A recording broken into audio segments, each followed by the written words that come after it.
Unholy nights, unholy days, may dust, gloom, but death, and rise above.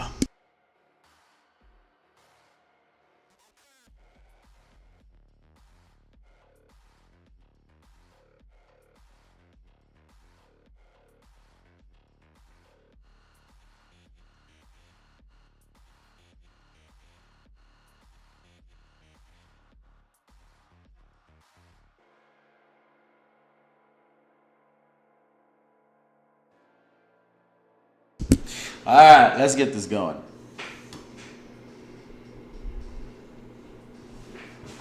It's Halloween, the bitches. Happy Halloween.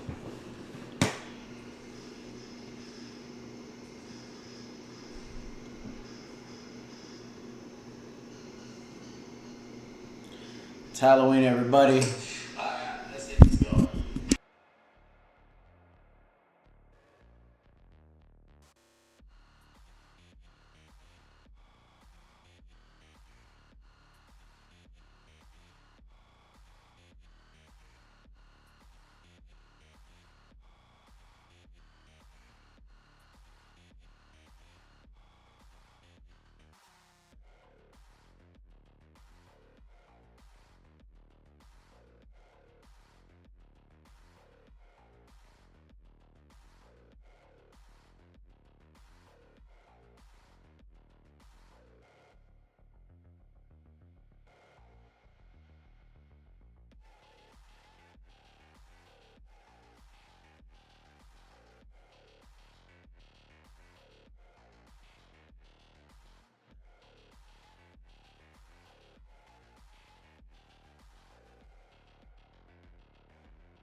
It's Halloween time. I don't know. This is a perfect Halloween. Where did I left my ski mask? Shit.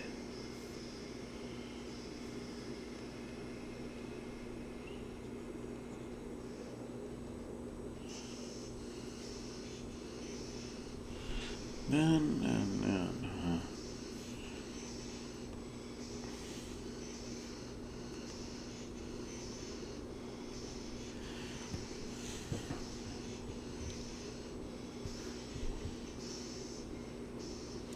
All right. Oh, da. Ooh. Did I drop something? Almost there. Come on.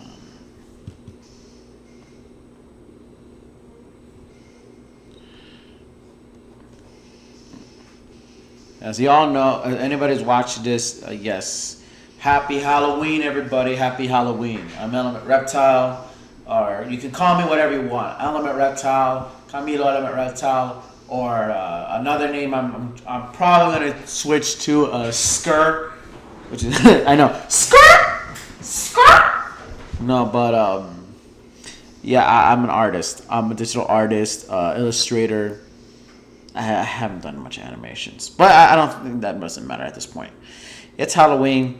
Making this, I'm just gonna be on this project quickly because but also, I'm continuing this anyways. I hope you guys enjoy this. Like, subscribe to my channel. Also, come to my Instagram. If you click into my descriptions, there's my social media pages. And there you follow.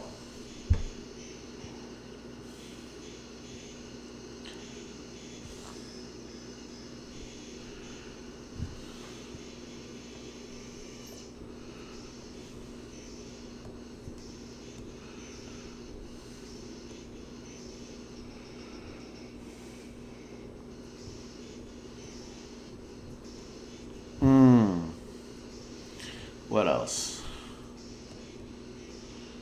Oh yeah. Did I forget about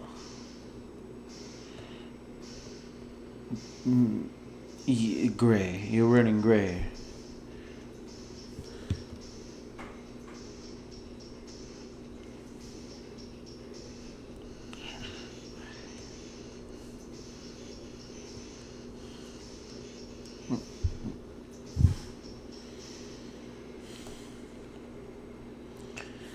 Oh man.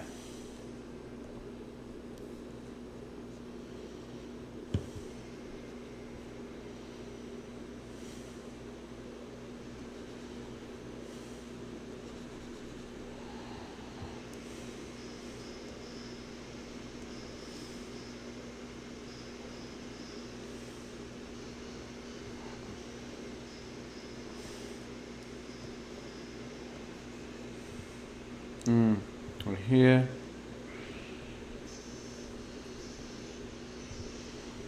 That's good.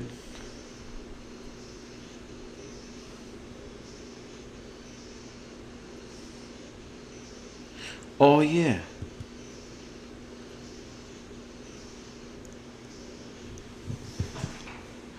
Actually, take this off.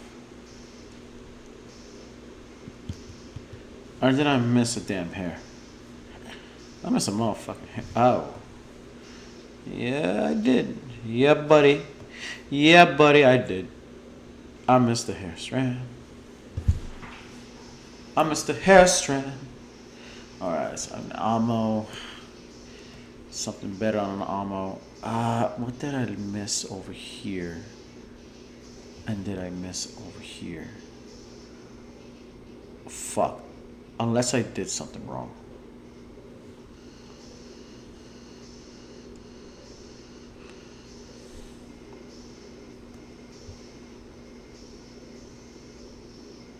I need the shoulders. That's why.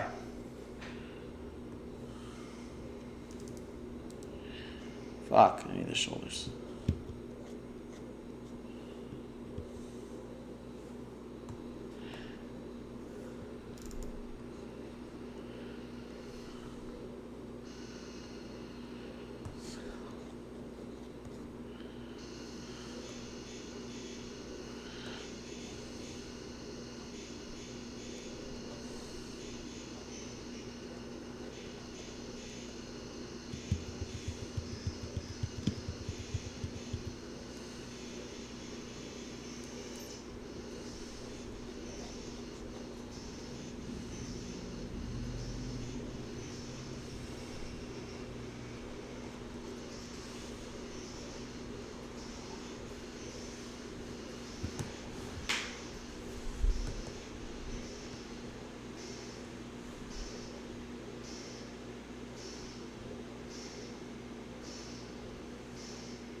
Or I got the hair right, actually.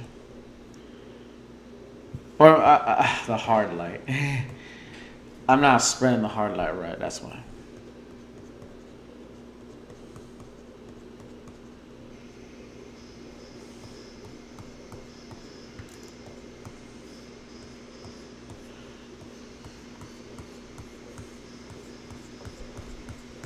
I came from work yesterday. Today, thank God, I was eating good.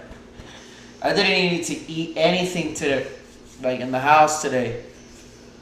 At work, they got lasagna. They had salad. Man, we were eating good. We was eating good. I've never felt so full in my life. I knew I was eating good. Shit, man. Something good today. Hope you guys are doing trick or treating. You kids out there running trick or treating. Ain't that something for the children? But that don't matter, bro. Kids, hope you kids enjoy that.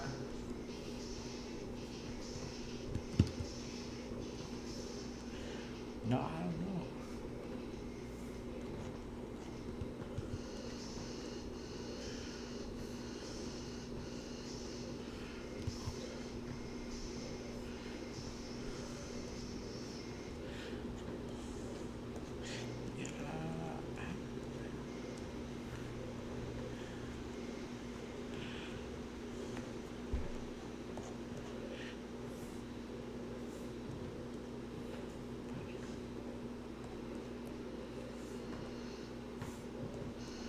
See.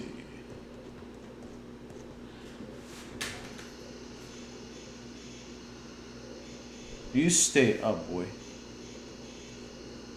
Alright, one else. A little too much, no?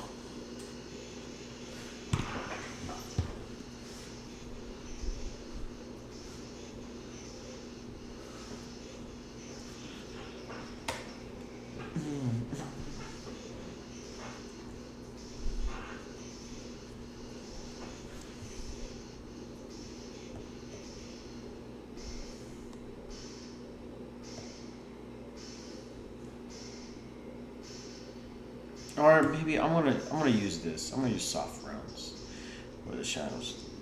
I don't.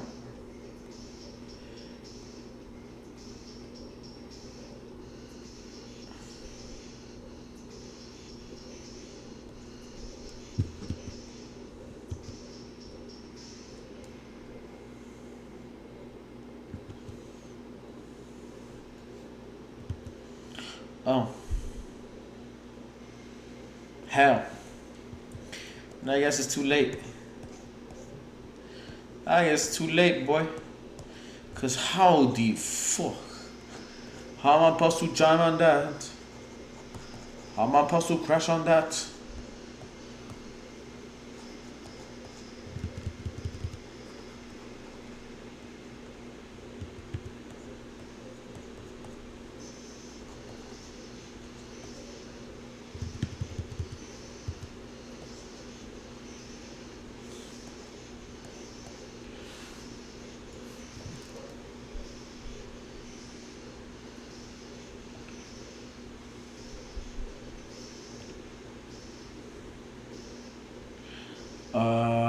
Let's see.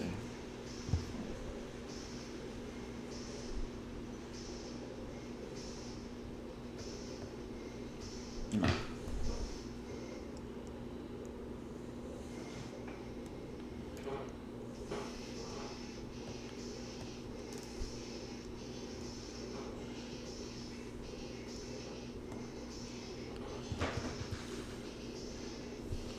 Let's see more.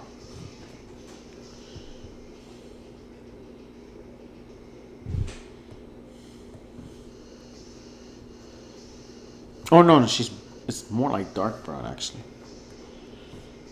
Darkest brown.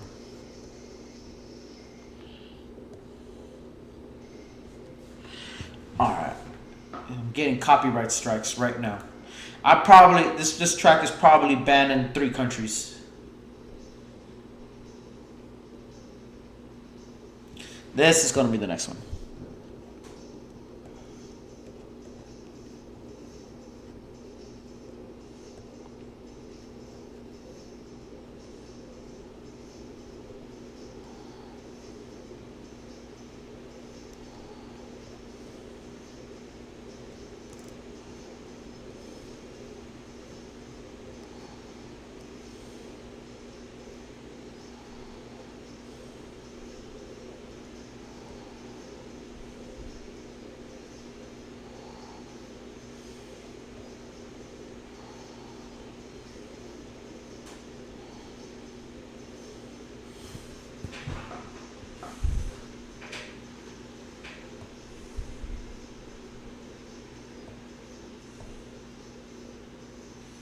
Oh shit.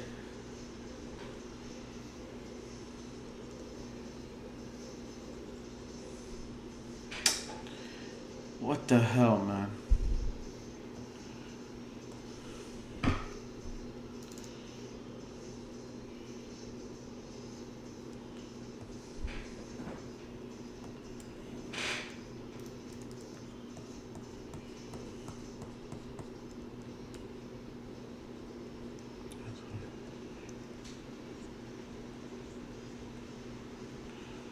Oh, what did I?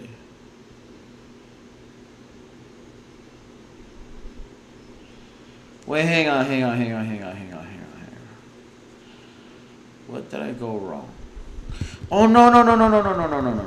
Bango. You say bango.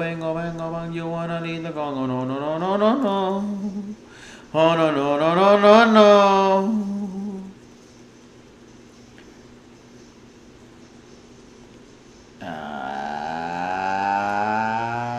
I see. I see what I have done. Because how the fuck? How am I supposed to try on that? How am I supposed to jam on that? Tell me how the fuck?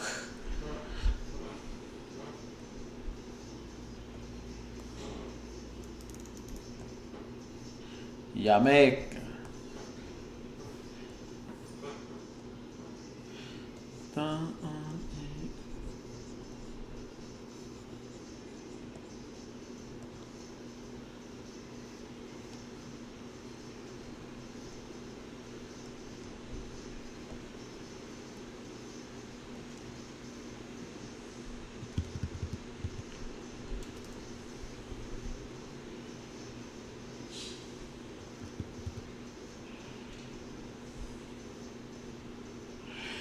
Right.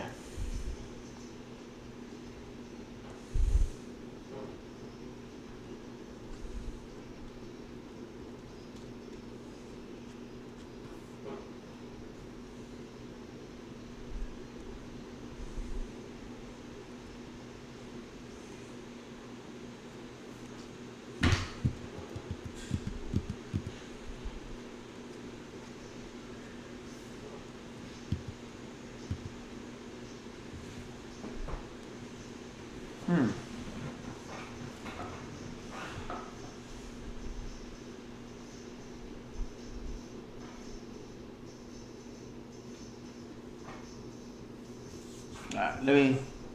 You're not fooling around. I'm looking like a Mexican today.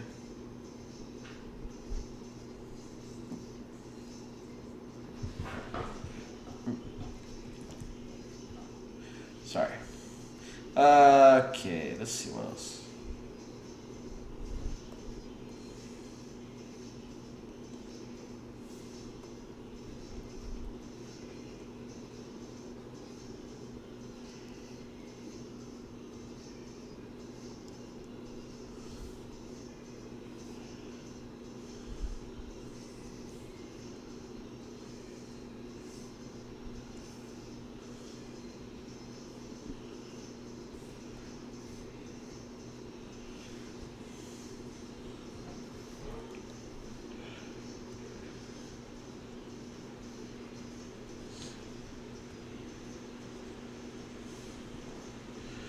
I'm doing it right?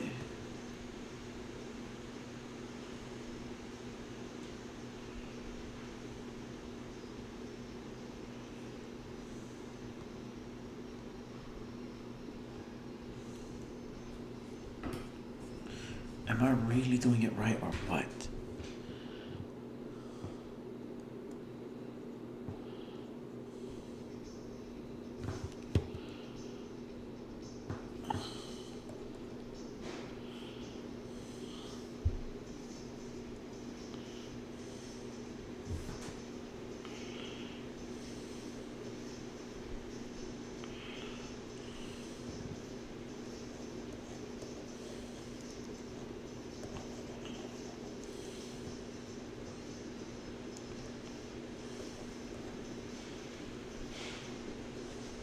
Shit.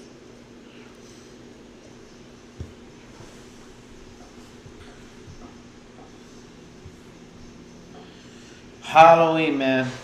Ain't that some shit? Oh, I want to see some reviews. I want to see some I want to see some walkthroughs right now. Actually, in the meantime, I don't want to just sit around and waste time.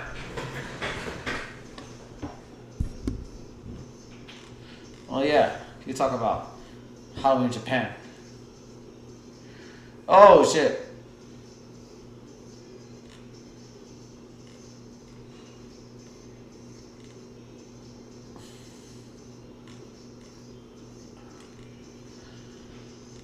Hold on a second.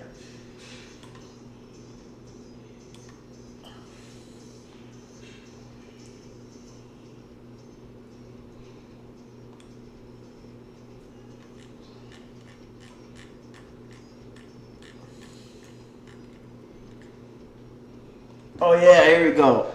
Paranormal phenomena. Ain't that some shit? Hold up a second. I want to see some shit in the meantime. I want to see some live shit in the meantime. I don't.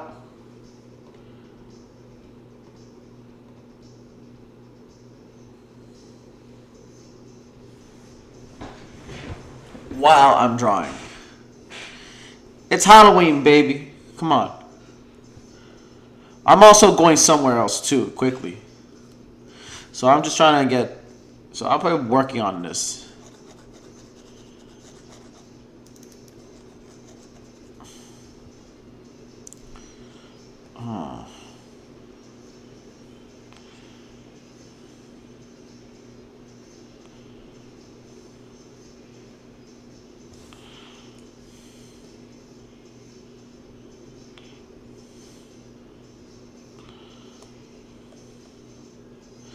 Are these guys? Oh, look, who's talking? I think the mothers don't want the kids to talk. Are you holding them back? You cannot hold them back.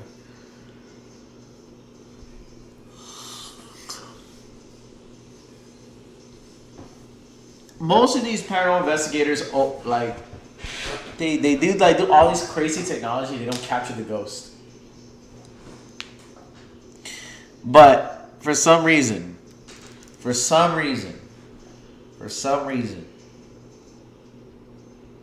they do. Like you see like fucking cell phone videos of Arab ghost hunting or Mexicans, on the other hand, and they capture like the most foundational like evidence. Spooks and thrills, bro.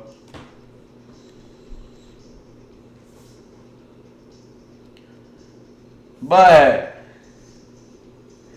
I would actually, I don't even gonna lie, I actually want to jump into that.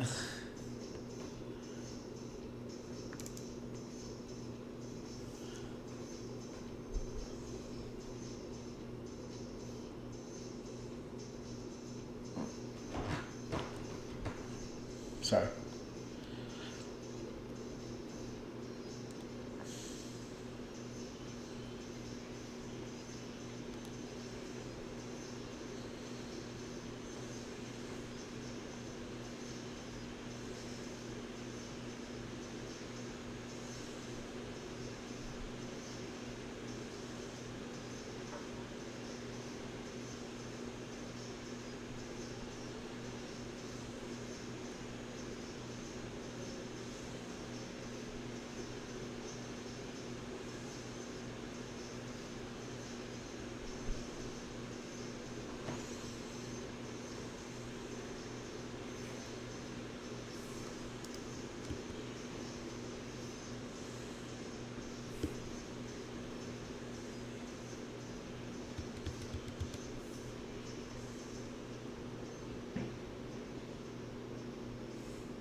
Behind you, where?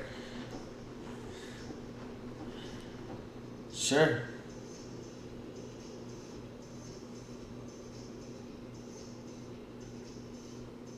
You need to.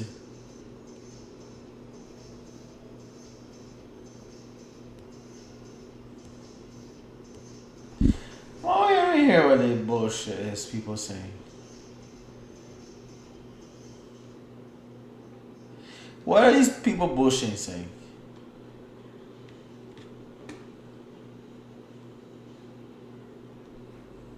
What about Cool. Cool. He said, hey, it's cool. And voice. There's the woman voice so faint that covers everything. Yeah, she's a priest. She don't want the boys to talk. She left.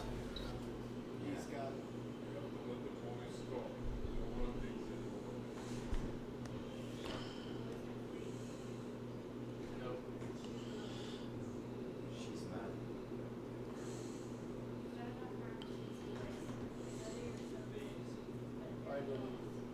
I believe. We want to talk to them.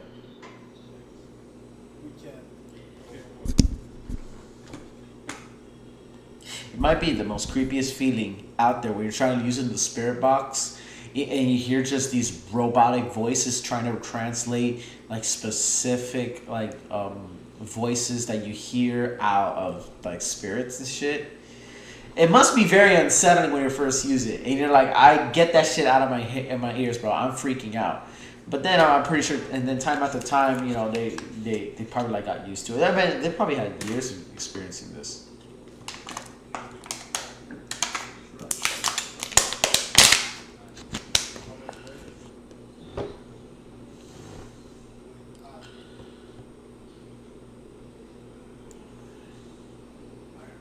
Hey. Are you behind us?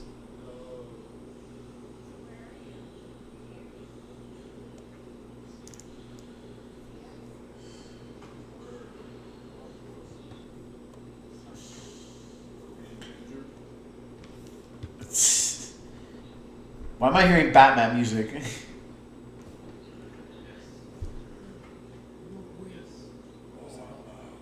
was about to say, you're the one that got attacked by the Empress. That makes sense.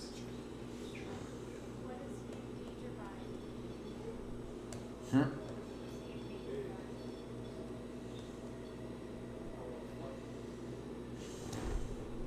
I feel like I'm doing the skin wrong. Oh, I can fuck you. Pause. Pause. Hey yo, pause. I need to pause on that. Hey, I can fuck you. You cannot fuck me. I can fuck you. I can. I just go into the screen. Nah, I creep up on you as a haunted ghost, and then just touch your booty hole, just right there when you're recording with the camera. Hey yo, hey yo, hey yo. That's what I. Hey yo. I'm being all predator, bro. I'm pulling a ditty. I'm pulling a ditty, bro. Bomba clap. Bomba clap. Yeah, we know you want to hurt, but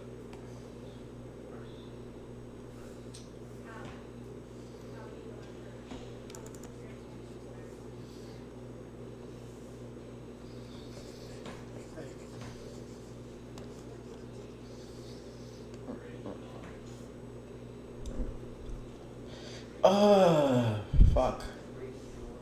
Do you know your name?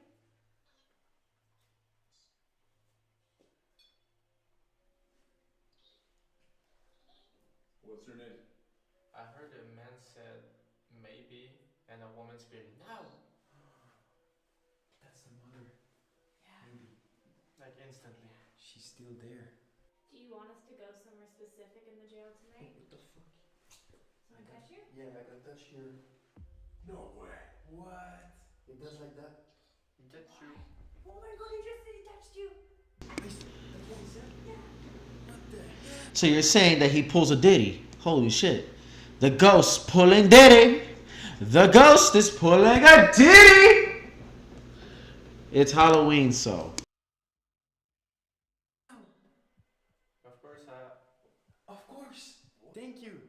touch me? I was scared. Were you trying to get his attention? Something like that. Were you trying to scare him? I think that this what they're experiencing right now are residual spirits. Residualizing spirits are basically spirits that it's like going back in time. Basically, they're going back in time where such scenarios happen, and they start to replay a role. You know, they replay a role of bringing of a particular scenario of how that person died, and as that is, they start to residualize. It's like going to a it's like a time machine. It's like recording a video, but on a realized sense. So it's like supposedly, if I see a figure right here, right, disguise of a person who once was here, and I hear the information, and I say, oh, this is the spirit that's scaring the living shit out of me.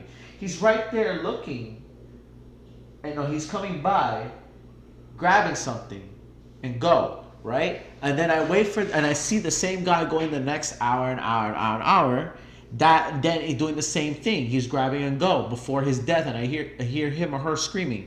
That is a residual. It's like it's replaying a scenario about when or how the person died. But if it's an interactive spirit, buddy, you just make sure that spirit does not possess you, or try to trying to touch you in the booty hole.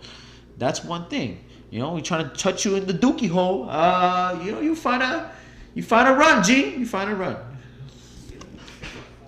Four different voices said, perhaps. So you're in control here. You look like the powerful entity here. Is that it? Sure was. Sure. Yo, that was crazy. Our question before that is like, do you want it like you are? And then you literally said like, I will. And yeah. Yeah. I don't know if he was saying fucking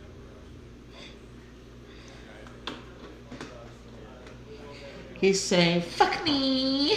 He said, fuck me. She wants you. The ghost wants you in the dick. That's why.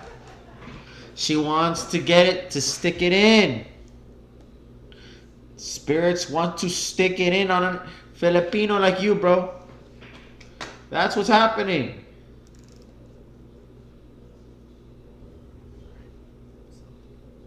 split up.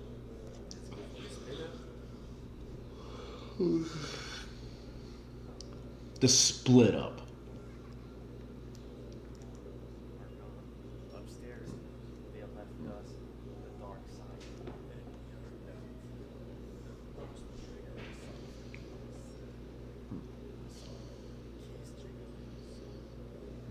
We got some originals. Hey guys, Okay. I want to say once again, go check Paranormal Discovery on YouTube, man. We went everything. Yeah. Make sure to leave them a follow and a like. Thank you guys.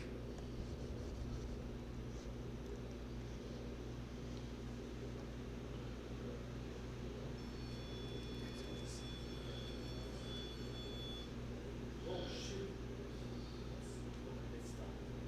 Go here again, please. I said, go here again. Or do you want to see? Oh, I think this one. I don't think this one is okay. I got another one of the others that I like. No life. Man, leave the spirits alone, bro. Friends. So guys, we'll see about it later. What's the plan?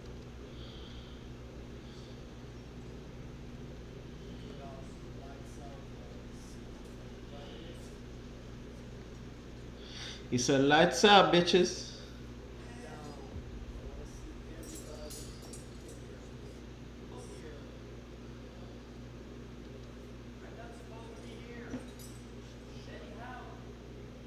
Shut up. You coward.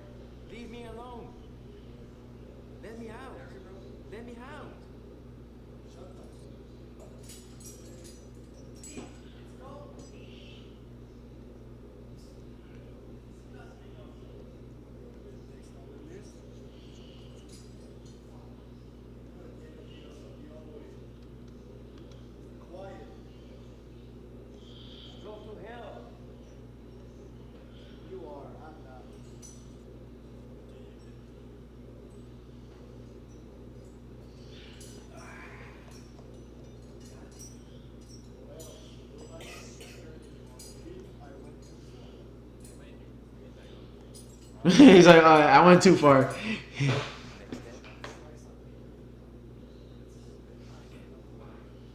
We're going full dark for a minute. Stay here.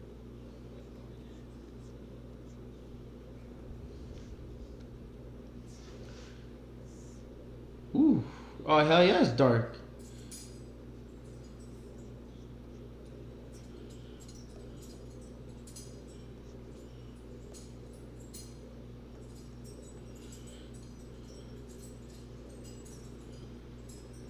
Oh, yeah.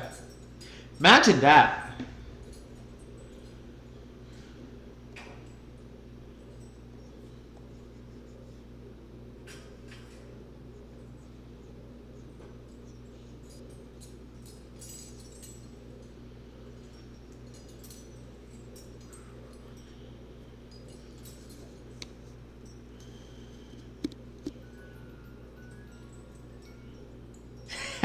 The Tinker box? Are they gonna use the Tinker box?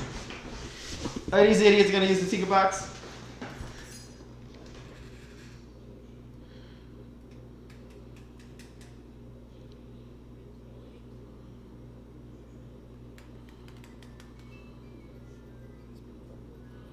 Oh, It's back. He's there. he's there. It's pointing that way Yeah, now. the opposite way. He's there.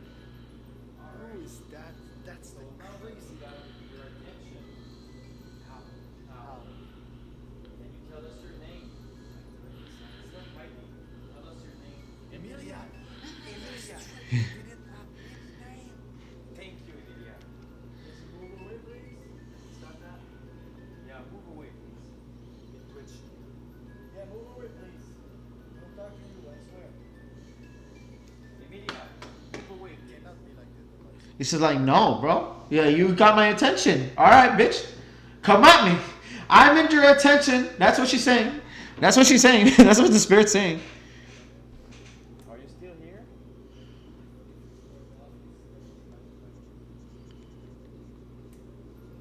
Oh, that's crazy. She's standing right there, bro. Holy shit. She's right there. Oh man, what did it say? Malice. Malice. Are you coming from here? There must be some. Whoa. Again? What the hell, man? Something touched me here? What the fuck? Alright.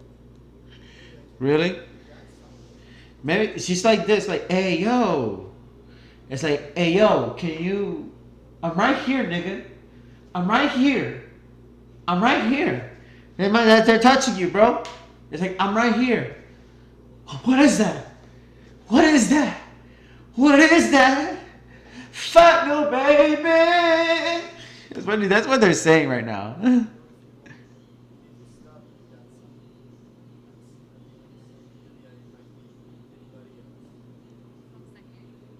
Forsaken. Force. How are you feeling, guys, so far? The man attacks people. What the hell? Which man? It's clearly about the person that does it. Guys, there's a man who attacked Lomar all fucking night. Is the man have a name? What's the name of the man? Yeah, the Lord knows. Do you remember your name? You know us from somewhere always. We Uh. put you with us at this place. His name was Michael Jackson. Hit Emerge. emerge.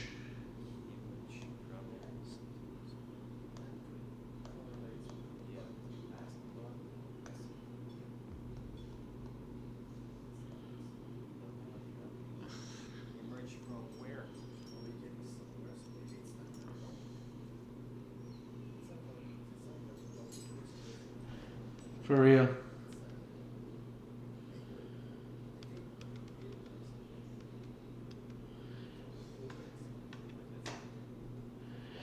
Oh my God! They opened something. They opened something. What, Paranormal Activity? They're opening the The wild. I actually want to see this one. I want to check out like this new research I've been hearing about. You know, I'm gonna take that a break because it's a premiere this is the premiere of a ghost video, The Outcast and Paranormal Discovery.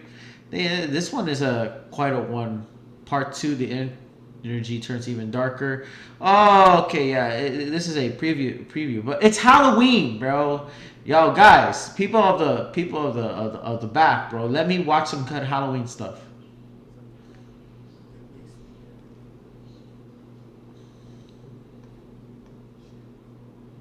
Wait.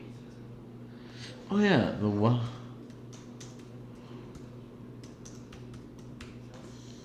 And then you see your face just like morph into the person that was yeah, the guy was like an old woman.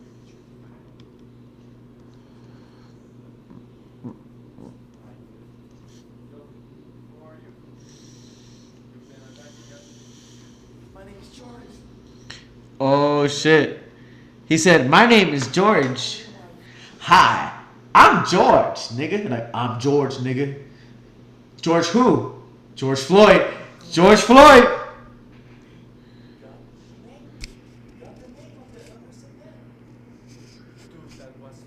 that was the one. We got it. But how on point can something be, man? I'm gonna try something. Let's roll with it. Who are you? All right, time to switch this. I want to check out. This is something out of Halloween. I want to research this one. Oh my god, the ads. Oh my god, the ads. Oh my god, oh my god, oh my god. I generally do special spooky episodes in honor of the world's best holiday, and more specifically, I usually cover a classic work of horror fiction. Unfortunately, I kinda ran out. I mean, there's more horror books out there, but once you've covered Dracula, Frankenstein, Lovecraft, Poe, and Jekyll and Hyde, the great seminal works of horror fiction start getting a little better on the ground and a lot less interesting. Now, I was planning on breaking the formula anyway by covering a much more subtle creepy classic, The Count of Monte Cristo, a harrowing exploration of trust, betrayal, and the transformative poison of revenge. But it's really long. Like, really, really long. Really long. Basically as long as my copy of Dracula Classic, so unfortunately, I couldn't finish it. But it's probably fine to leave it on the shelf for a year or 14. I'm sure it won't get mad. It's where Tortu's vengeance got it. Instead, let's dip into folklore and talk about something really in the spirit of the season. The spirits of the season, specifically the folkloric wild hunt. A delightful The wild stable hunt. concept in European folklore with suspiciously ancient roots. Now, the wild hunt is officially classified as a folklore motif in the Stiff Thompson Index of Folkloric Classification, a thing that I am desperately happy exists. It sounds like a joke from an urban fantasy story. Anyway, the wild hunt is actually motif code E501, a ghostly hunter and phantom entourage pursuing an eternal phantasmal chase through the night. Frequently connected with the sound of howling winds and other such creepy nighttime motifs, the wild hunt invisibly storms through the sky, hunting an ever-elusive prey, and often doing very unpleasant things to anyone who doesn't get out of their way fast enough. I've always think that because I hear about the wild hunt thing out of The Witcher. That's the one funny part. I mean, The Witcher. The Witcher. I wanted to see more of Witcher season 2 and 3. I saw season 3 actually, The Witcher, but I don't know if they had any takes on the wild hunt yet. I only see like the gameplays of the wild hunt of the third game of The Witcher, if that is the case necessary. Even though because they both talk about that in the games, and then they talk about that, I think, in the books, as they say in the books. But I've always, but then I didn't know that the wild hunt thing is actually way more historic than you think. So it's kind of wild because then I hear about the wild hunt, or that is actually similar to here in America, Ghost Riders. Not the Marvel's Ghost Rider, although Ghost Rider does come from that story, the Riders of the Storm. But we thought I didn't even knew that the wild hunt was actually much more historic than that. Oh shit. Plus, if there was ever a year to stay indoors, this is probably it. The wild hunt concept was first officially codified by Jacob Grimm of the Brothers Grimm during his studies of German folklore when he noticed a super recurrent motif of a ghostly hunt for the night, variously called the Wild Hunt, the Raging Host, and the Wild Army. The names can change, but the concept stays the same. Where some ghosts hunt individually, the Wild Oh, Hunt shit. is a veritable ghost tornado, a screaming storm of the unhallowed dead, forever barred from their rest and cursed in death to ride eternal. And though Grimm was specifically studying German folklore, the Wild Hunt is found all over Western Europe and beyond, even contributing to the American folklore concept of the Ghost Rider. Oh yeah, the go. That one. Now, Jacob Grimm, a comparative Yes, the Ghost Rider. Yes. fairy tale staples, had ancient pagan Dun, origins. dun, dun, dun, dun, dun, dun, dun. Often a little bit Ghost Riders in the sky. Yeah, that, it's actually a. credit Odin as its leader runs some pretty solid credence to that theory. See, back in the Old Norse days, Odin had a ghost posse of his own, the Einherjar, ghostly warriors brought to Valhalla by the Valkyries to eternally train for the final battle of Ragnarok. With Odin and his Valkyrie cohort leading them, the Einherjar ride out onto the fields of Vigrid for the battle that ends the world. And even post-Christianization, Odin and his Einherjar were still a very controversial. Oh shit. 10th century Norwegian king Haakon the Good was super into Christianity and spent his life trying to Christianize Norway before being killed in battle by the forces of the amazingly named Eric Bloodaxe. When he died, his court poet composed a poem about his death wherein King Haakon is spirited away by Valkyries and welcomed to Valhalla by Odin. And while Haakon is worried that Odin will hate him for his Christian faith, he instead welcomes him, and the Einherjar honor his warrior's courage. Amusingly, when Eric Bloodaxe was later killed, his equally awesomely named wife Gunhildr, Mother of Kings, supposedly had a similar poem composed where Odin prepares Valhalla and the Einherjar for the arrival of her husband. One can only Goddamn, all this is Norse? So all this is Norse?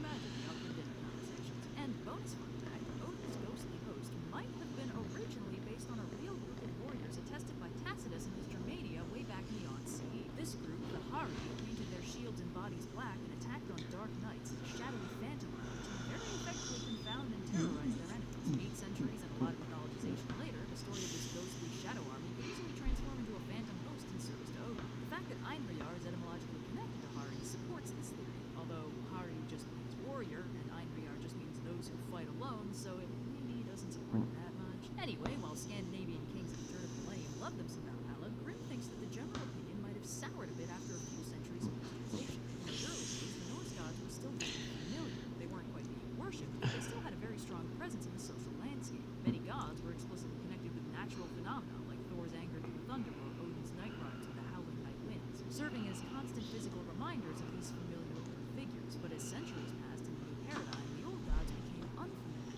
even demonic. Grimm thinks the Christianization of Scandinavia never erased the old gods, but instead made them unfamiliar and terrifying, personifications of the wild and the unknown. Odin's nightly rides stopped being a glorious battle charge and a promise of a shining afterlife, and instead became a terrifying army of ghosts. And since Christianity promises a peaceful afterlife for the hallowed dead, by extension, that army of angry ghosts has to be really bad news. Grimm puts this really beautifully in a distinctly creepy way. As the Christian God has not made them his, they fall due to the old heathen. James believes. Okay. I mean, so that they. Fuck. Why did they do this? Why did they do this? Come on, give me. Yeah. Why do I. Skip. So as she said right there about Christianity, I guess Christianity does have a few things about that that's very similar to paganism.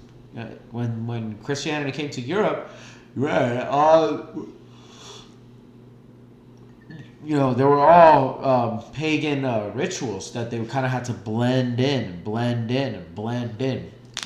I meant the Celtic cross, which is probably one of the most interesting looking cross, is that how there is that the scriptures and the sculptures is intertwined. It's still intertwined somewhat of a bit in its carvings, and it shows that they still hold dear with the like the Celtic kind of like pre-Christian era and about the Celtic gods and all that stuff that even J.R.R. Tolkien used. So it's still pretty pagan, and then they used it and they put it in, and it still runs in the same continuity as the faith. much like how Greek did it with Zeus. The Norse did it with Odin, and then I think other Celts, I think they did it with other stuff there too.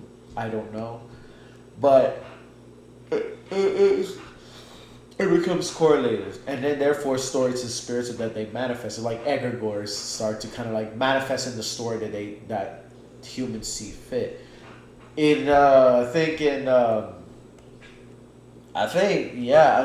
when I was watching Twilight of the Gods, there was this scene in the with I think Loki, with Loki, but not the Marvel's Loki or any kind of Loki, like just Loki, one of the original Lokis, right? He said that with one character, like, hey, I am what man has made me to become. I am what man has made me become. That's basically it. And so others may blame to me. So that's kind of a quote.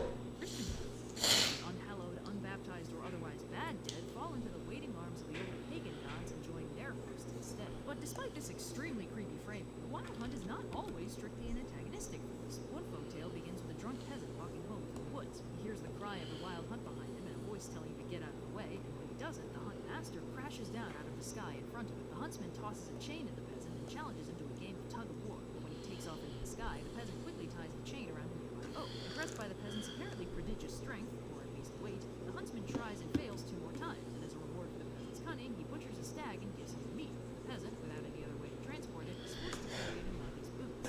Nah, he was afraid. I'm pretty sure that this person, whoever saw that Wild Hunt horseman, he put it to a tree.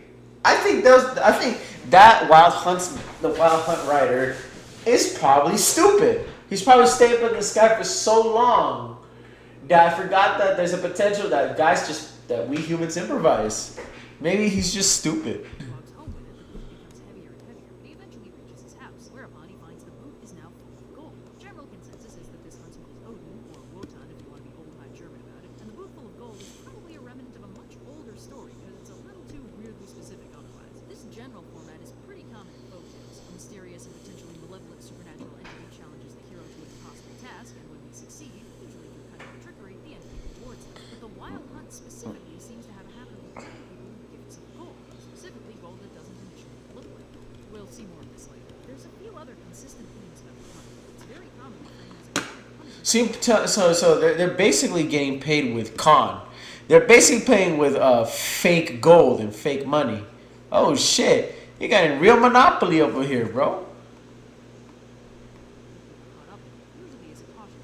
The stock explanation for why the Hunt Master is leading them to the first place is that they used to be some hunt-happy dum-dum who loudly declared that the Christian god can stuff it because hunting is where it's at, and immediately found themselves bound eternally to the phantom wild hunt, cursed never to rest until judgment day or something. It's also generally agreed on that if you hear the cry of the wild hunt, it's unwise to mimic it. It might go pretty well for you. Sometimes the hunt appreciates your enthusiasm and leaves you somewhere to hunt, like a bit of moss or an entire human leg. But sometimes you're just getting their attention, which is a good way to get swept up by the storm and disappear forever. Or both things could happen, like the tale of the peasant who mimicked the call of the hunt and was instantly killed when they tossed an entire...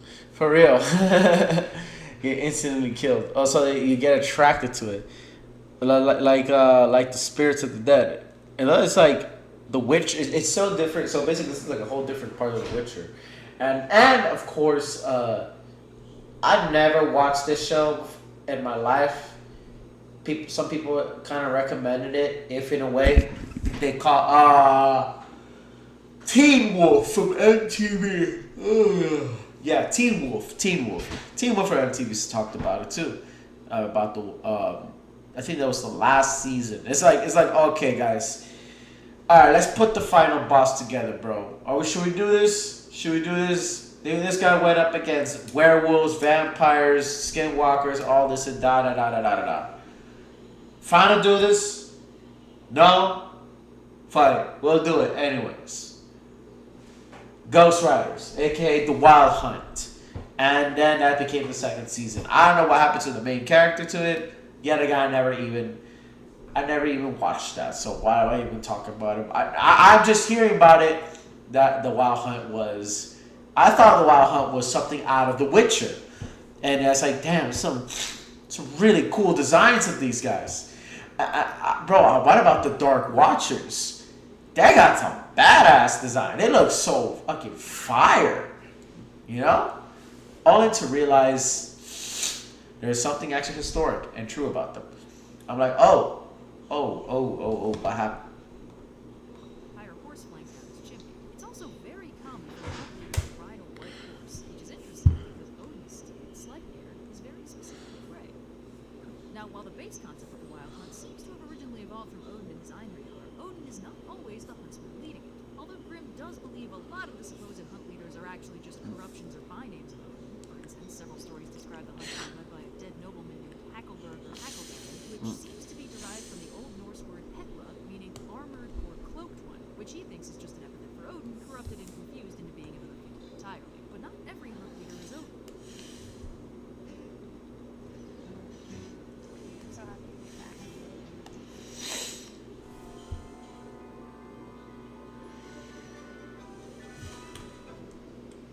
One thing, a lot of them are women. One common theme says that the hunt is led by one Frau Gauden, a noble woman with 24 daughters who loved hunting more than life itself. Once said that hunting was better than heaven. In a bout of shockingly well-timed karmic retribution, Frau Gauden's daughters all immediately transform into hunting dogs, and they're whisked up into the sky, doomed to hunt eternally through the night. Oh no! Exactly what we asked for! This is the worst! But Frau Gauden's wild hunt is aesthetically different from the Odin. One thing, she doesn't ride a horse. She rides in a carriage. And a common story when she's in charge is that her carriage gets damaged, usually when she rides over a crossroad. And she wakes up a local craftsman and politely asks him to fix it. If he does, she rewards him with a payment that initially appears worthless, like wood chip. So basically, she just sucks at riding horses. That's what you're telling me. She should never ride a horse in a carriage. Is why it always gets damaged. I'm like, goddamn. Dog, but when the sun rises, it transmutes into pure gold. Frau Gauden is also said to be most powerful around the New Year or the 12 days of Christmas, and sometimes she's banning dogs in the houses of people who can lock up properly. And while yes, a free magic pupper would be amazing, these little guys are actually bad omens that bring misfortune on the household until Frau Gauden returns to collect them next year.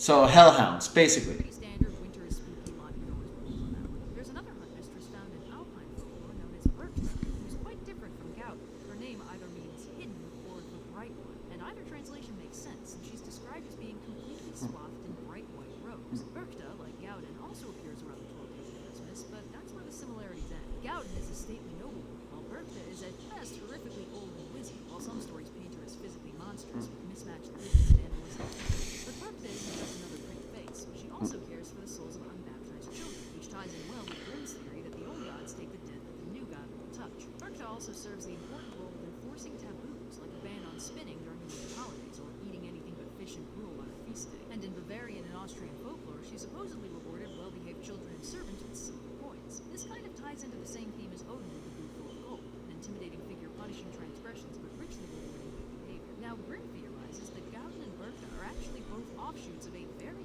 ancient pre-Christian goddess, along with a third folkloric figure, Frau Holly, who Grimm believes most closely resembles the theoretical original figure. Frau Holly, or Holda, sometimes also called Old Mother Frost, is a generally benevolent folkloric figure who sometimes leads a cohort of phantoms and occasionally rewards people with gold, both of whom trades by her. In one popular story, Huh. That's interesting. You give her a gold. It's basically kind of like a genie.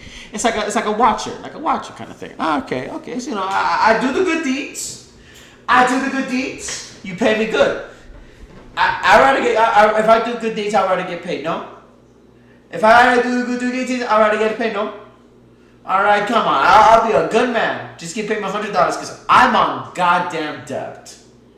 No joke, bro. I'm on debt, bro. You think I got this job for making a living? I gotta pay my bills. I gotta pay my car. I need to get more money to get good deeds, dog. Yo, it's like a rascla. Bomba. Yo, bomba.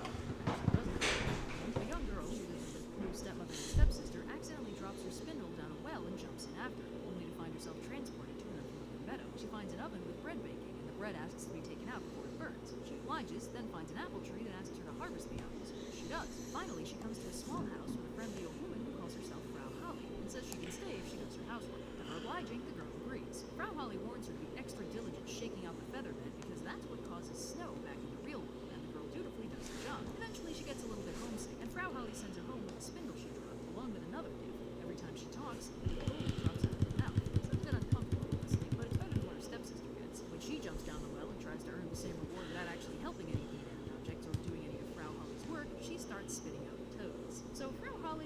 another dual figure.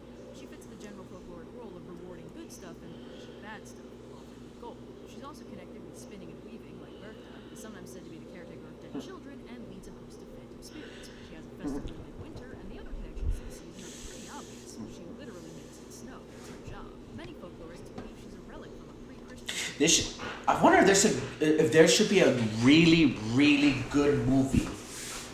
Despite the whole Witcher and like Teen Wolf kind of thing. No, The Witcher. I'm more familiar with the Witcher thing. I'm more familiar with The Witcher. So if The Witcher, if there's like a movie just solely about this, that would be cool. That would be actually very cool. Cause I've never seen that before. Like, cause we have Creature of the Black Lagoon, we have of course a very, when it comes to the supernatural world, like very supernatural, weird, like monsters. You always get the typical werewolves, vampire like stuff, but we never actually see something else after that. Like I know in The Witcher, they have various different monsters. They have various different parts of fantasy. I'm like, damn. Why don't we have that? And then potentially Green Norse divinity, theoretically predating even Odin. So according to Grimm's theory, these assorted hunt mistresses, Gauden, Berkta, Holly, etc., are all offshoots of this ancient winter goddess, which would be dope as hell.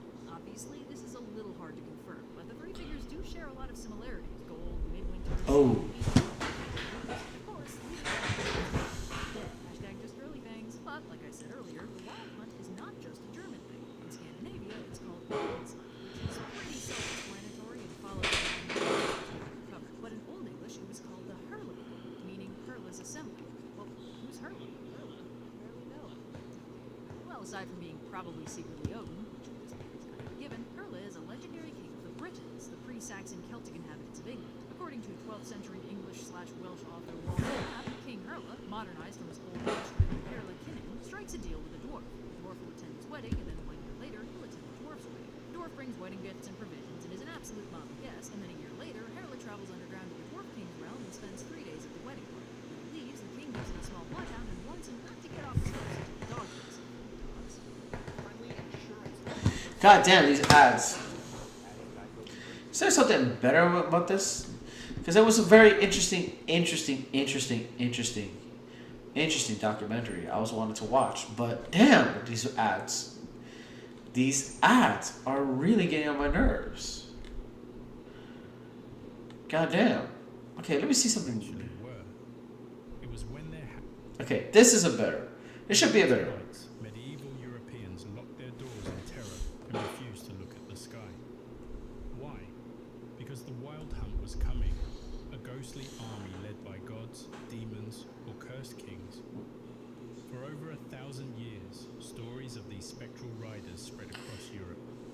Today, we're uncovering the truth behind the Wild Hunt, from Odin's storm riders to the Devil's Hounds, and why this myth still haunts us today. Welcome to the mysteries of mythology, the Wild Hunt. The Wild Hunt's roots may reach back to the earliest Indo-European peoples, who believed that certain times of year thinned the barrier between our world and the realm of spirits. Bronze Age carvings in Scandinavia show figures on horseback, processions, and ships sailing beyond the ordinary world. Images, later storytellers, linked to ghostly hosts in the sky. And it makes sense that these riders were tied to winter, Oh damn. long nights, failing crops, and the slaughter of animals for survival made the season feel like death itself. The hunt gave shape to that fear, a story that explained why the darkness seemed alive. Shamanic traditions across Northern Europe added another layer. Healers spoke of leaving their bodies and flying through the night sky, riding birds or reindeer. Norse legends even hint that Odin himself practiced this magic, sending his spirit abroad while his body lay still. In such visions, some claim to see whole processions of the dead, an image that may have sparked the earliest Wild Hunt myths. By the time written records began appearing, the Wild Hunt had shifted into organized mythology, but the details of who led these terrifying processions and what they wanted varied wildly depending on where you were. Our journey begins in the Germanic lands, where people looked upon stormy nights and believed the Wild Hunt was led by a figure both feared and worshipped. Oh In yeah. the Germanic world, the Wild Hunt had a name that still chills the blood. The Wilde Jagd, the Wild Hunt. It was imagined as a furious chase across the sky, led by Wotan, known to the Norse as Odin, the All-Father. The old father. Picture him as Like they all, so basically it's all Norse god shit. It's more some of the shit that you see out of God of War. Yes, God of War. But usually it's all European stuff, honestly. It's all European stuff. I want to see the familiar stuff. medieval Germans did. A one-eyed figure in a shadowed cloak, hat pulled low, astride the eight-legged horse, slightly. Storm clouds gathered in his wake. Thunder rolled like hooves, and behind him came a host of the dead, restless spirits who could not find peace, driven to ride with their god through the winter sky. The hunt wasn't random. Odin sought specific quarry, the souls of those who had died dishonorably, spirits who refused to rest, and sometimes living humans who had committed grave sins. His companions included massive wolves and his two ravens, Hugin and Munin, who scouted ahead for prey.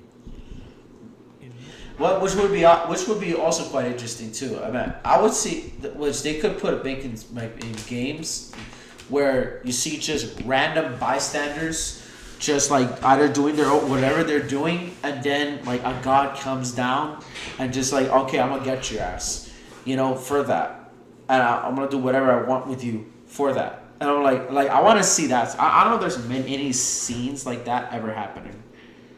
Norway, the hunt was called the Oscaride, and the stories grew even darker. Here, the procession included not just fallen warriors, but anyone who had died a violent or untimely death. Murdered victims, suicides, women who died in childbirth, all were doomed to ride forever with the hunt. But it wasn't just a select few they went after.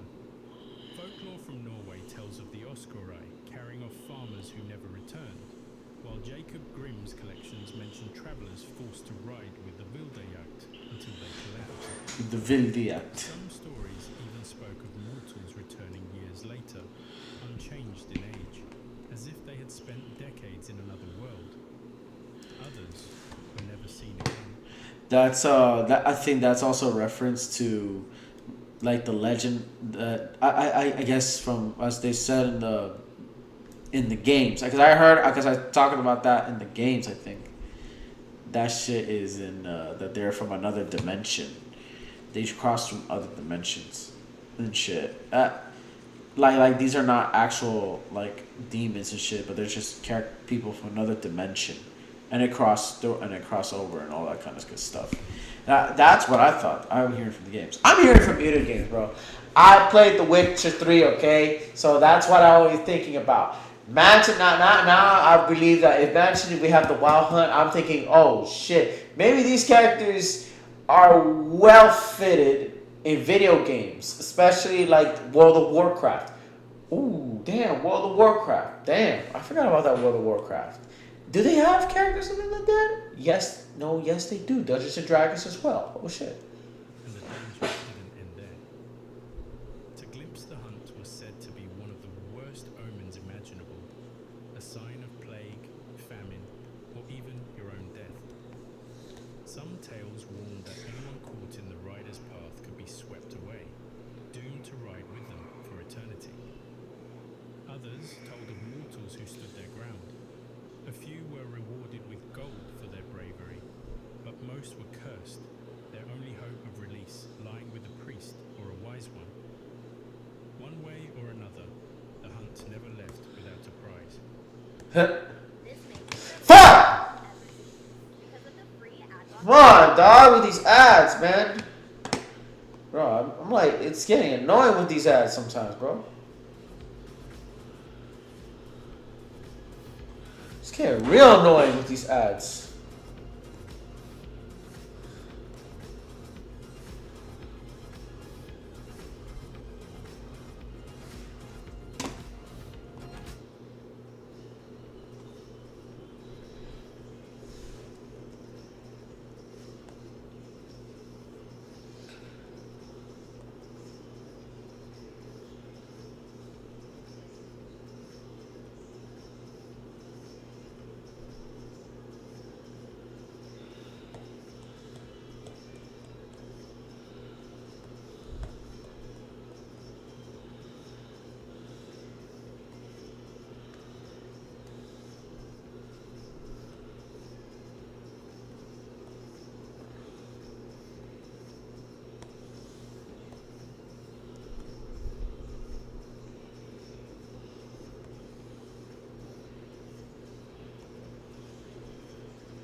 Spooky nights, boy.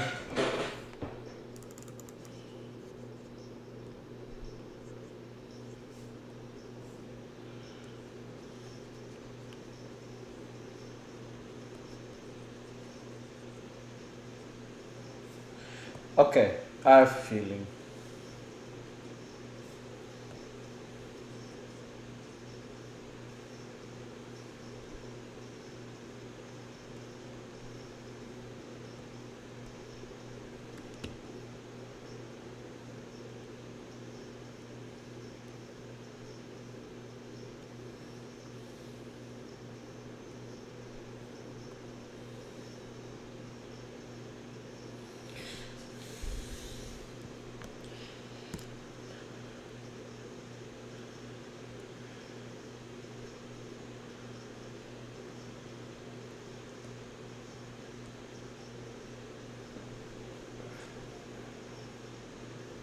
His name.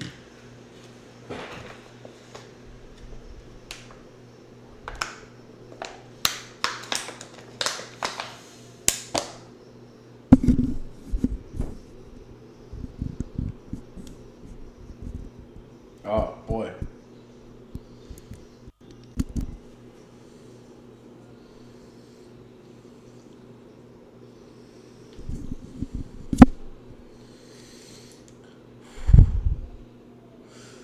Okay, back to what I was saying. Let's go all the way back, boy. God damn. All right, I want to watch more of this, pero I want to watch more of this, pero god damn, bro.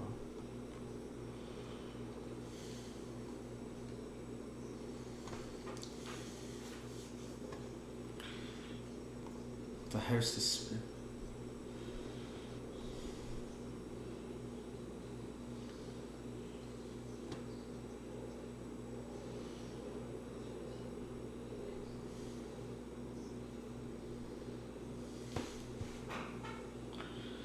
Huh.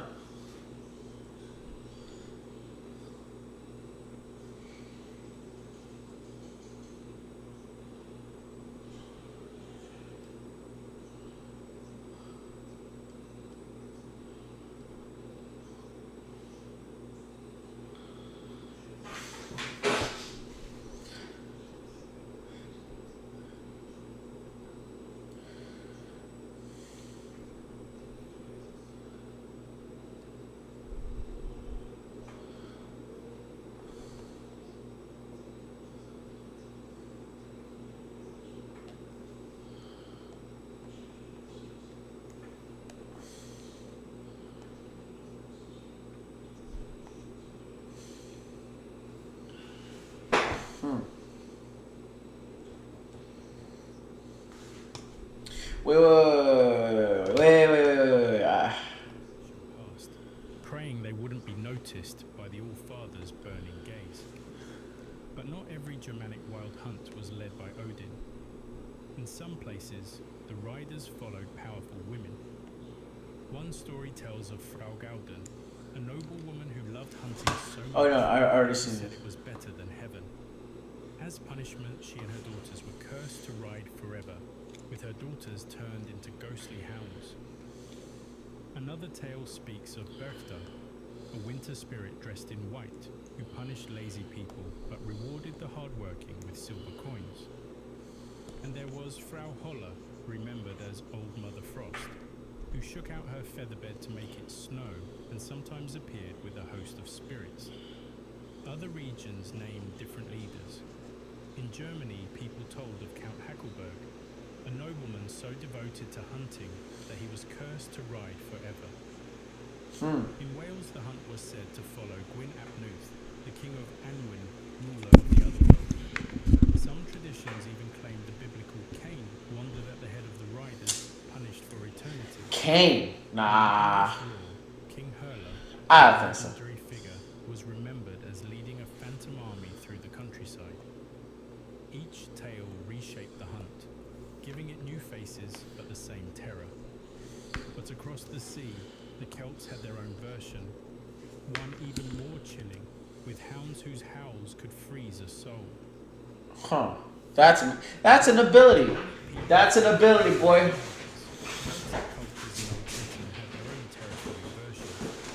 The Quinn and the hounds of the otherworld. These weren't ordinary hunting dogs. They were white as fresh snow with ears red as blood, and their howling could freeze a person's soul. The Welsh knew these hounds belonged to Arawn, king of Anwin, the Celtic otherworld. Unlike Odin's chaotic hunt for the dishonored dead, Arawn's pack served a specific purpose. They hunted the souls of the damned, dragging them to supernatural justice. The closer their baying sounded, the safer you actually were. It was when their howling grew distant that death approached. I'm done spending an obscene amount of money to get it done. That's on track with Dr. Very fresh. Never Jesus Christ, bro. so much time for it. Skip this shit, man. Across the border in England, the hunt took on distinctly local flavors. I need ad In blockers. Yorkshire, I need ad blockers for this because I can't take that anymore. ratchets, flocks of spectral dogs whose midnight barking foretold death in the community. These weren't the organized processions of Norse mythology, but chaotic swarms of supernatural creatures announcing doom.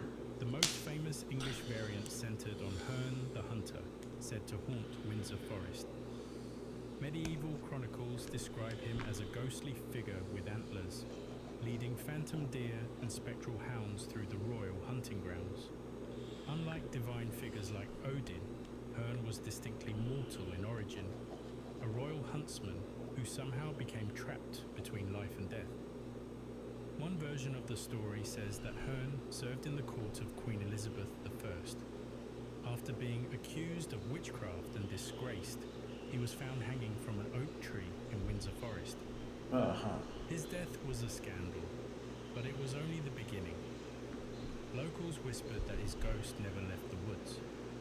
At night, riders saw him racing through the trees, antlers sprouting from his head, with spectral hounds at his side. Even centuries later, people swore they heard his horn on stormy nights, the cursed servant of the Queen, doomed to hunt forever. Scottish folklore added another layer with the Slua. These weren't organised hunts, but restless hosts of the unforgiven dead, flying in great flocks like supernatural starlings. People said they swept in from the west, their wings black against the twilight sky, searching for souls to snatch. Families feared them so much that when a loved one lay dying, they would shut the west-facing windows tight, not to keep out the night air, but to stop the Slua from slipping in and carrying the soul away. Some tales even claimed the Slua would fight over the spirit of the dying, tearing it between them in their endless hunger. Across Celtic lands, each hunt carried its own form of justice. The Quinn Anwen dragged away oath-breakers, Herne punished those who defiled the forest, and other spirits pursued the unforgiven dead. These weren't tales of chaos, but visions of supernatural law enforcement. But it wasn't just Germanic Europe. Supernatural law enforcement. Damn, we got dead cops on the way. We got supernatural law enforcement? Yeah, damn. They say they put law and order in that shit. God damn. These are power skill abilities. These are full skill system abilities. That was very interesting to watch, bro. Like, I want to see it. I really want to see it, man. I want to see a actual Wild Hunt only video, like movie or something like that. Or I think they did. It was also seen across the world. The Wild Hunt wasn't confined to just Celtic lands. In France, the tradition evolved into the chasse galerie, but with a uniquely new world twist when French colonists brought it to Quebec and Canada. Here, lumberjacks made deals with the devil to fly home for Christmas in enchanted canoes, soaring through winter skies. If they broke the devil's rules, no swearing, no touching church spires, they'd be damned to fly forever. Slavic cultures had their own dark processions. In Poland, the Dzikigon, the wild chase, described spectral hunters pursuing souls through frozen forests. Some tales even said their quarry wasn't always human. The The hunters also targeted witches and restless spirits. Oh, witches. It reminded me, they say witches. They said witches. They said witches. Actually, fun fact. The Witcher, the story of The Witcher is actually hailed in Poland. It hails on a fantasy side of Poland, if you ever thought of it. Yes, the Poland, the country that got raided by one funny guy with a funny little mustache. Of supernatural police. Russian stories told of ghostly hounds and spirit hosts sweeping across the night sky. These Eastern European variants blended the wild hunt idea with local supernatural beliefs, often featuring witches or unquiet dead in. Bro, Eastern Europe is part of Europe, if you know that, sir. Bro, they think the greatest origins of Europe is in the western side of Europe, bro. They forgot we don't give good enough spotlight to all of Eastern Europe. My guy, I've come to realization that Eastern Europe is probably the most least recognized there.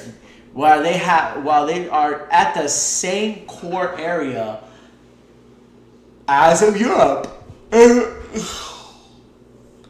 I can't believe it. I feel like there's no respect.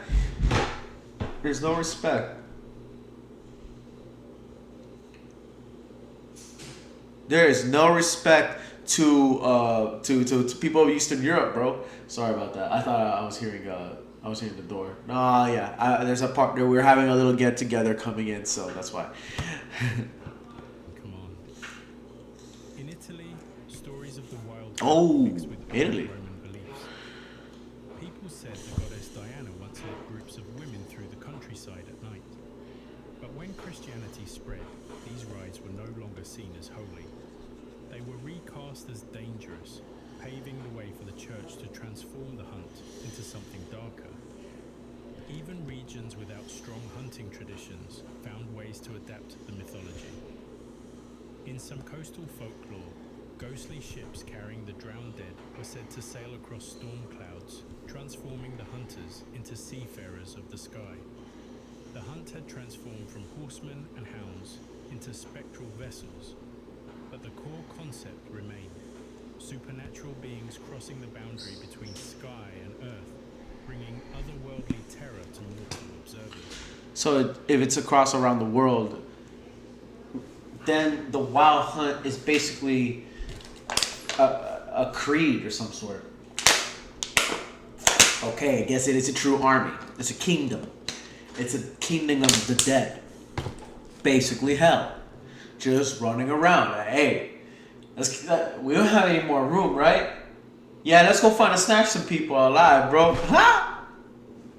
In Hawaii, people feared the night march. There you go. Nah. Okay, now it's becoming more reasonable. Phantom warriors announced by drums and conch shells. Anyone caught in their The path night was in marchers. grave danger unless they hid indoors. In Japan, legends told of the Hyaki Yagyo, the night parade of 100 demons, a terrifying crowd of spirits and monsters sweeping through the streets. For centuries, people told and retold these stories, warning that the hunt was never far away. But as Christianity spread across Europe, the church faced a problem. It couldn't erase such a powerful belief. Instead, it reshaped it. They reshaped it. I think the wild hunt part. When Oh. Christianity spread across Europe, Okay, so when Christianity. Oh my God! When Christianity this, Christianity that. it faced a problem. People already believed deeply in the wild hunt. The church couldn't erase it, so they did something smarter. They changed its meaning. Odin, once a wise and powerful god, was reimagined as the devil. His eight-legged horse became a fiery demon steed. The warriors who once rode with him turned into damned souls, paying for their sins in an endless chase. With a few changes, what had once been a divine vision became a warning about hell. People still heard strange noises on winter nights, still saw things they couldn't explain. Rather than deny these experiences, the church gave them a new explanation. That's not a God you're seeing, it's the devil. These aren't heroes, they're sinners. And this shift wasn't only noticed by the clergy. Even centuries later, storytellers wrestled with the hunt's meaning. Jacob Grimm, yes, the same Grimm who collected fairy tales, believed it wasn't always a chase of the damned. He thought it began as a procession of gods bringing blessings, only later twisted into a demonic vision by the church. Which is, I feel like that's why I feel like sometimes Christianity. No, I truly feel it. I truly feel it. Like Christianity is quite. It is the second most weaponized faith out there. I feel like both Islam and Christianity are both the most weaponized religions out there. Think of it. There's some very interesting storylines and legends and that we can make, and artworks that I've seen that I just like art. I like the artwork, craftsmanship that creates this version of mythology, where it is around the world. What happened is that Christianity came by, and we had to do what we had to do. They try to convert, but then they start twisting and turning, and then the Dark Ages came. If you do anything weird, something free thinking or something, or say your opinion, they crucify you just like the Romans did. But they talk about we give up the sinners and all that stuff. I'm like, this is a straight up hypocrisy. This new version of the hunt served several purposes. It turned the stories into moral lessons, teaching that the wicked would be hunted forever. It also gave priests a powerful way to influence behavior, if only noticed by the fiery demon steed. When Christianity spread across Europe, it faced a problem. People already believed deeply in the wild hunt. The church couldn't erase it, so they did something smarter. They changed its meaning. Odin, once a wise and powerful god, was reimagined as the devil. Yeah, Odin was with a brim hat. His eight-legged horse became a fiery demon steed. The warriors who once rode with him turned into damned souls, paying for their sins in an endless chase. With a few changes, what had once been a divine vision became a warning about hell. People still heard strange noises on winter nights, still saw things they couldn't explain. Rather than deny these experiences, the church gave them a new explanation. That's not a God you're seeing, it's the devil. Everything they see is Hero. everything you see is the devil. The devil here, the devil there. The satanic panic, bro. Sinners. And this shift wasn't only noticed by the clergy. Even centuries later, storytellers wrestled with the hunt's meaning. Jacob Grimm, yes, the same Grimm who collected fairy tales, believed it wasn't always a chase of the damned. He thought it began as a procession of gods bringing blessings, only later twisted into a demonic vision by the church. This new version of the hunt served several purposes. It turned the stories into moral lessons, teaching that the wicked would be hunted forever. It also gave priests a powerful way to influence behavior.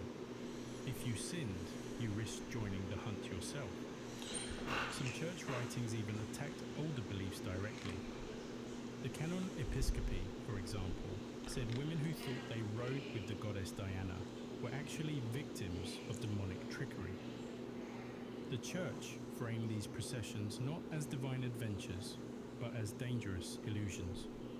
Still, the older stories never disappeared.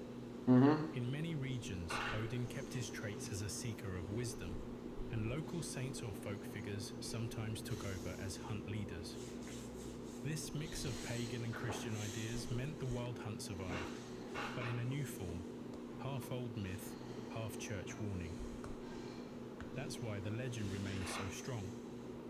The church didn't wipe it away. It reshaped it into something people could still believe in, only now tied to Christian teaching. Of course, not everyone believes these ghostly riders were real. Some modern scholars suggest the Wild Hunt may have been a way to explain violent winter storms, thunder echoing like hooves, winds howling like hounds, and lightning tearing open the night sky.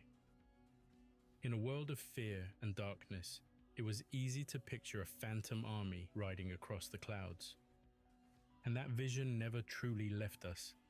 It marched into art, music, and the stories you might recognize today. Yeah, I'm